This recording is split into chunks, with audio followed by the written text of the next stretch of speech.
আসসালামু আলাইকুম। কি অবস্থা সবার? আশা করছি সবাই অনেক ভালো আছেন। ঈদ সবার কেমন কাটলো? আলহামদুলিল্লাহ আমাদের তো অনেক ভালো কাটলো ঈদের দিনগুলো। আগামীকালকে চলে যাব শহরে। তো এখানে বেফ সিজলিং করেছিলাম, যেটা খেতে অনেক অনেক বেশি মজার, খুবই স্পাইসি মশলাদার হয়েছিল। তারপরে ছিল আবার আলু ভাজিও করেছিলাম, আর সাথে আমার ছেলের জন্য ডিম ভাজি করেছি। আমি কিন্তু রুটি করেছি, আবার সাথে পরোটাও করেছি, কারণ আমি রুটি খেয়েছি আর অন্যান্যরা পরোটা খেয়েছে। আমি তো রুটিটা আসলে এমনিতেই রুটি পরোটা খেলে আমার মানে গ্যাসের সমস্যা হয়ে যায়। তারপরেও সবাই যেহেতু রুটি পরোটা খায়, আমার তো খাইতেই হবে। তো একটু পরোটাও রুটি খেয়ে তারপর একটু পরোটা চেক করে দেখলাম কেমন লাগছে, ভালোই হয়েছে। দুপুরবেলা রান্নাবান্না শুরু করে দিয়েছি। আব্বা আজকে অনেক বড় একটা পাঙাশ মাছ আনছিল, যে পাঙাশ মাছের মধ্যে না অনেকটা ডিম হয়েছে। পাঙাশ মাছের ডিম কিন্তু খেতে ভীষণ মজা। পাঙাশ মাছের ডিমটা একদম মিহি হয়ে থাকে, যেটা খেতে খুবই খুবই মজা। আমার হাজব্যান্ড তো মাছের ডিম পিটিগুলো খেতে পছন্দ করে, তো এগুলো কড়া করে ভেজে তাকে দিলাম। আর এখানে হচ্ছে মাছ ভাজবো, কয়েক পিস পাঙাশ মাছ, কয়েক পিস রুই মাছ। পাঙাশ মাছ আমার দেবর, আমার ছেলে, আমার ভাগ্নিয়া খাবে, আমরা রুই মাছ খাবো। তারপর সন্ধ্যাবেলা বানিয়েছিলাম হচ্ছে মোগলাই পরোটা, যেটা আমার ফ্যামিলিতে তো সবাই খুবই পছন্দ করে, আর আমি অনেক মজা করে বানাতে পারি। সিরিয়াসলি আমার মোগলাই পরোটা খুবই মজা হয়, আর একদম ক্রিস্পি মুচমুচে হয়। রুটিটা মোগলাই পরোটা যত পাতলা হবে, মোগলাই পরোটাটা খেতে ভীষণ মজা হয়। তো এখানে আমি মোগলাই পরোটাটা এইরকমভাবে একদম ভেজে নিচ্ছিলাম তেলে, আর এই তেলে ভাজাটা কী যে মুচমুচা হয়। এই যে দেখেন আমি এরকম করে করে পরোটাটা ভেজে নিয়েছি। আসলে সন্ধ্যাবেলায় কিছু না কিছু তো খেতে হয়, তো আমার শ্বশুর আবার এই পরোটাটা খেতে ভীষণ পছন্দ করে, সেজন্য আমি সকালবেলা যে পরোটার ডো ছিল, এই জন্য ওটা থেকে আমি ৩-৪টা মোগলাই পরোটা বানিয়ে নিয়েছি। সেগুলো সন্ধ্যার নাস্তায় ওদেরকে দিয়ে দিলাম। তো আমার ঘরে পরোটা, মোগলাই পরোটা এতটাই সবাই পছন্দ করে, ওদের মোগলাই পরোটা খেতে কোনো সস টসের কোনো প্রয়োজন হয় না, তারা এমনিতেই খেয়ে ফেলতে পারে। তো এখানে আমি যে ৩টা মোগলাই পরোটা বানিয়েছি, ৩টা ডিম ছিল, ৩টা ডিমে ৩টা মোগলাই পরোটা হয়েছে। আর বিশ্বাস করবেন না, ভাজা পোড়াতে এমনি অনেক মজা হয়। আর আমি তো ডায়েটে আছি, ভাবছিলাম খাবো না, কিন্তু এত সুন্দর স্মেল বের হচ্ছিল, এক পিস না খেয়ে পারি নাই। আজকে সকালবেলা হচ্ছে সেদ্ধ গায়ের রুটি করেছিলাম, মানে আটার আর কি। সেদ্ধ গায়ের রুটি ছিল, সাথে আলু ভাজি। আলু ভাজিটা আম্মা একদম গ্রেটার দিয়ে মিহি করে গ্রেট করে দিয়েছিল। নাস্তা পানি শেষ করে রান্নাবান্নার কাজে লেগে পড়েছি। মাঝে কতগুলো কাপড় ধুয়েছি, সব কিছু কাটাকুটি করে ধুয়ে সব কিছু নিয়ে চলে এসেছি পাকের ঘরে। মাছ দিয়ে টমেটো রান্না করব, একটু চিকেন ভুনা করব আলু দিয়ে, পেঁয়াজ দিয়ে। আর আগের একটা তরকারি ছিল, সেটা কালকে লুচনিগুলো খুব ভালো করে ধুয়েছি। কালি কালি লাগলে হাতে আসলে কাজ করতে ভালো লাগে না। এখানে আমার শাশুড়ি সব পাতা গোড়া সব জমায় রাখছে, এখান থেকে নিয়ে নিয়ে আমি রান্না বান্না করি আর কি। পাতা দিয়ে রান্না করতে আমার কাছে তো ভীষণই ভালো লাগে। এই দেখেন পাকঘরে ইঁদুরে অনেক গর্ত করে ফেলছে, এদিকে ওদিকে কত জায়গার মধ্যে। এগুলো হচ্ছে তাল পাতা, যেটা আগুন ধরানোর কাজে খুবই ভালো কাজ করে।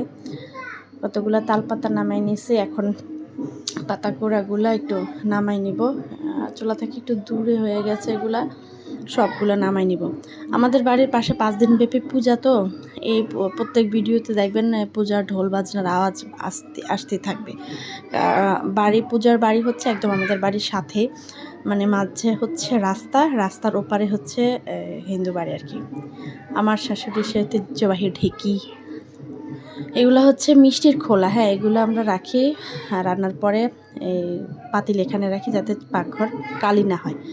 এখন আগুন ধরাইতে এসে দেখি চুলার মধ্যে অনেক ছাই হয়ে গেছে, কয়েক মালা ছাই উঠাই নেই, নাহলে রান্নাটা খুব ভালোভাবে জাল পড়বে না চুলার মধ্যে, তাই কয়েক মালা ছাই উঠাই নিয়েছি। এই যে দেখেন, নারকেলের মালা আর বাঁশের কঞ্চি দিয়ে ছাই ওঠানোর জন্য বানানো হয় আমাদের এলাকায়।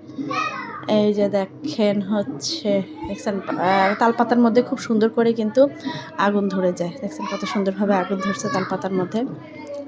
আমার শ্বশুরবাড়িতে আমার যদি মাটির চুলাতে আমি রেগুলার কাজ করি, আমার কোনো ক্লান্ত লাগে না, আমার কাছে এতটাই ভালো লাগে। কারণ যখন সব কিছু হাতের কাছে পাওয়া যায় আর সব কিছু সুন্দর থাকে, কাজ করতে ভীষণ ভালো লাগে। তো আমি আমার বাবার বাড়িতে যেরকম কাজ করেছি, আমার শ্বশুরবাড়িতে এসে সেম ব্যবস্থাটাই আমি পেয়েছি। এখন অবশ্য বাবার বাড়ি, শ্বশুরবাড়ি ২ জায়গায় গ্যাস হয়েছে। গ্যাস হলেও ম্যাক্সিমাম কাজ কিন্তু গ্রামের মানুষ ইয়েতেই করে, মাটির চুলায় করে। তো টমেটো দিয়ে মাছ দিয়ে রান্না করব। মাছগুলো ভেজে নিয়েছি আগে আর টমেটোটা কষিয়ে নিয়েছি। চিকেন রান্না করব।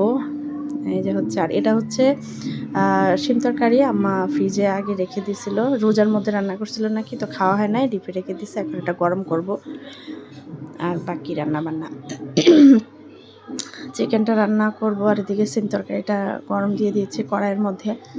মাটির চুলায় হচ্ছে চুলার ঠিকমতো জাল দিতে পারলে মাটির চুলার রান্না কিন্তু অনেক মজার। তরকারিটা অনেক লাল লাল হয়েছে কারণ টমেটোগুলো একদম পাকা ছিল। এই তো মাংসটা এখন কষাই নিব, চিকেনটা দিয়ে দিচ্ছি। আসলে গ্রামে আসলে ম্যাক্সিমাম রান্না আমি করি। প্রথম দিন আম্মা রান্না করে, আমি আসার পরে এরপরে আমি রান্না করি। হচ্ছে রান্না বান্না। হ্যাঁ, একটু গরম লাগে এটা ঠিক, মাটির চুলার মধ্যে গরম তো লাগবে। যে মুরগির মাংসটা রান্না করছি না, এই মাংসটা একটা টুকরো আমার হাজব্যান্ড নিবে না। কারণ পোলট্রি মুরগি বা ফার্মের মুরগি আমার হাজব্যান্ড মানে এরকমভাবে কষিয়ে রান্না করা একদমই পছন্দ করে না। তো আজকে অবশ্য আমার ভাগিনা আসছে, একটা কাজ, মেজোটা। তো এবার গতকালকে ওরা নানির বাড়ি থেকে বাড়িতে গেছে আর কি। তো আজকে আবার একটা কাজে আসছে। তো যত হোক নানার বাড়িতে আসছে, একটু মাংস ভাত না হলে কি হয় নাকি। হ্যাঁ, তো এখানে একটু মুরগি রান্না করে নিয়েছি। মুরগিটা রান্না করে একটা বাটিতে ঢেলে তারপরে ঘরে নিয়ে গেছি। কারণ আমার শাশুড়ি সব রান্না মাটির চুলাতে করে তারপরে হচ্ছে আলাদা পাতিলের মধ্যে ঢেলে তারপরে ঘরে নিয়ে যায়, যাতে ঘরের মধ্যে কোনো রকমের কালি না যায়। আসলে ঘর টাইলসের ঘরের মধ্যে কালি ঝোল গেলে একদমই খুবই বাজে দেখায়। যার কারণে আমার শাশুড়ি মাটির চুলাতে রান্না করলেও আলাদা বাটি দিয়ে সব কিছু ঘরে নিয়ে যায়। দুপুরে খাওয়া দাওয়া শুরু করছি। আমার হাতগুলো দেখলে না আমার নিজেরই অনেক লজ্জা লাগে। দেখেন কি অবস্থা হয়ে যাচ্ছে হাতে। এগুলো কিন্তু কালি না, এগুলো হচ্ছে তুলসী পাতার কষ। আমার ছেলে যে ঠান্ডা লেগে থাকে, ওর জন্য ওকে প্রায় সবসময় তুলসী পাতা খাওয়ানো হয়, তো এই জন্য তুলসী পাতার কষ হাতে এরকম হয়ে গেছে। টমেটোর তরকারিটা এত মজা লাগছিল, টক টক। তারপরে হচ্ছে ভাত নিব না, তারপরে একটু নিয়ে দেখলাম আসলে চিকেনটা খাইতে কেমন হয়েছে, এটাই টেস্ট করার জন্য নিয়েছিলাম আর কি। আর এটা হচ্ছে দুমচি, আমাদের অঞ্চলে বলে দম পটকি। এটা ছোটোবেলা থেকে আমার অনেক পছন্দ। মুরগির গিলা গিলা পা কি বলে এগুলো দুমচি, তারপরে হচ্ছে মাথা, এগুলো আমার অনেক পছন্দ ছোটোবেলা থেকেই। তো আমি এগুলা খাই, আমার কোনো লজ্জা নাই মানে এগুলা বলতে, কারণ আমার এগুলো পছন্দ, আমি এগুলা খাই। সন্ধ্যাবেলায় হচ্ছে আম্মা আজকে রোজা রাখছে আর কি, যে কি বলে ওই যে শাওয়াল মাছের যে রোজাগুলো হয়, সয়ামের রোজা বলে, ওগুলো রাখছে। তো কিছু ইফতারের কিছু আইটেম ফ্রিজে ছিল, তো আম্মা বলতেছে এগুলা রান্না করে ফেলো। তো আমি এগুলা ভেজে নিয়েছি, পেঁয়াজও ভেজেছি, আলুর চপ ভেজেছি, তারপর আবার কিন্তু বুটও ভেজেছি। তো বুট ভাজাগুলো আসলে দেখাই নাই।